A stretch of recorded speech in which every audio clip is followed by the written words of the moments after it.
Hello everybody, I'm a German native speaker and I'm gonna show you how to pronounce the German letters. A, B, C, D, E, F, G, H, I, J, K, L, M,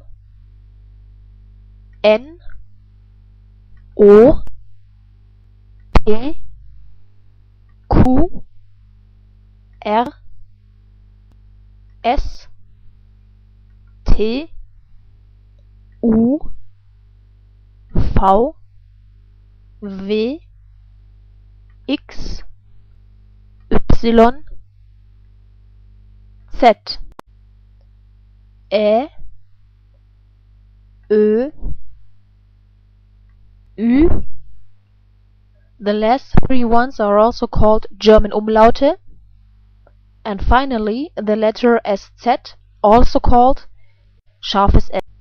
So, when you look at German words, do you know which letters are pronounced differently than in English?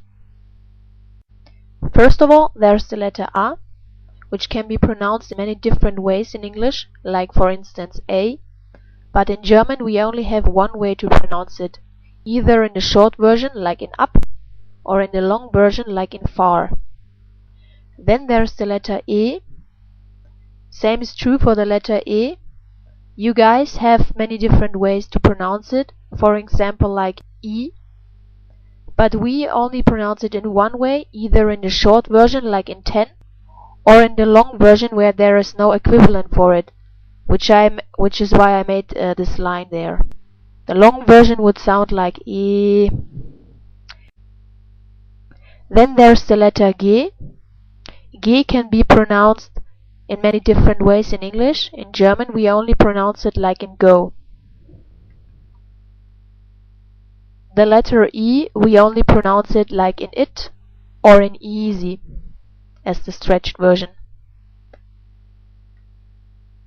Then the letter J, we only pronounce it like in yes. Then there is the letter R.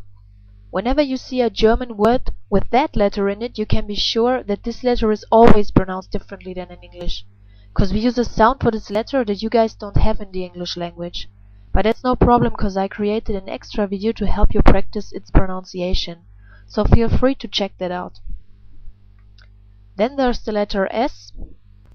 We pronounce that letter like you guys pronounce the Z in zoo. Then there's the letter U. We pronounce it always like in you. Then there is the letter V. We pronounce it almost always like in for, like F, and just sometimes, just like you guys, like in vessel. The letter V, we always pronounce like you guys pronounce the V in vessel. The letter Y is pronounced like the German umlaut Ü. And because this sound has no equivalent in English, I made this line here. But I also created a video for you guys to practice this sound, so feel free to check that out too. Then we have the letter Z. Z we pronounce like in bits. Then we have the German umlaut Ä. We pronounce that umlaut like in mad. Then we have the German umlaut Ö. We pronounce that umlaut in the short version like you guys do in flirt. And in the long stretched version, I guess there is no equivalent in English. That's why I also put a line here. Then, of course, the German umlaut Ü. And as I said before, there is no English equivalent for it, but I created a video for you guys to practice that sound. Then there is the letter SZ, also called scharfes S. This letter is always pronounced like a double S. But we have some more rules. For instance, you learned that this letter is pronounced like Ä and this letter is pronounced like U. So you might think, okay, this is pronounced like and this like U, this must be pronounced together like E. But in this case it's wrong, it's pronounced like Oi in boy. Same is true for this letter combination. You learned that this letter is pronounced like an E, and this letter is pronounced like an U.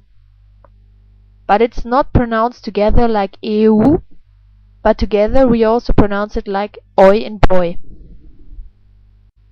Then there is this combination about E and E, but we don't pronounce like E, but like I and ice. This letter combination we don't pronounce like IE or IE, but only like a long stretched E.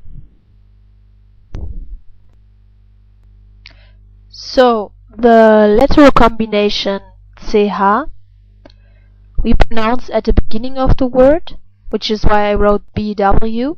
We pronounce it like you guys in can, but in the middle of the word, which is why I wrote MW, we pronounce it quite like in huge, but not exactly like in huge.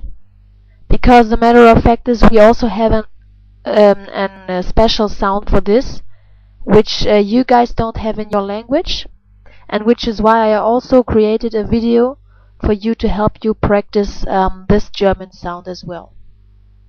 So feel free to check that out too. And then we have the letter combination SCH. We pronounce this combination like you guys pronounce the sh in shy. And then we have the letter combination of S and T, or S and T. Whenever it is at the beginning of the word, we always pronounce it like in shy, like SCH.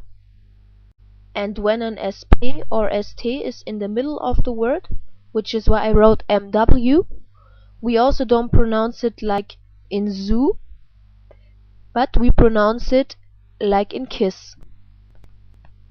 And whenever there is an SK, we also don't pronounce it like in zoo, but like in kiss.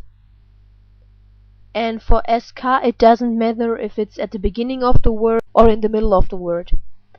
And finally the S, which is at the end of the word, which is why I wrote an EW, and the S, which is at the end of a syllable, which is why I wrote an ES. This S is also not pronounced like in zoo, but as well like the other ones, like kiss. So are there any rules on how to know when a vowel like A, E, I, O, U or an umlaut like Ä, Ö, Ü is pronounced long or short? Yes, there are. Always short are the vowels and umlaute before CK, CH, SCH, pronounced like K, H and Sh, or before double consonants like SS, LL, TT. And vowels and umlaute are always long before an H, or before double vowels like AA, EE, and so on and so forth. But unfortunately, for every other case there is no rule. Now, for all of you who want to practice the pronunciation rules that you have learned so far, I created a specific training video. But before you watch it, make sure to watch my videos about the pronunciation of the German R, the German CH, and the umlaut Ü, because by doing that you will profit more from the training video later on. But anyway, I hope my video is a help for you to learn your German. Therefore, I wish you viel Glück, viel Spaß und tschüss.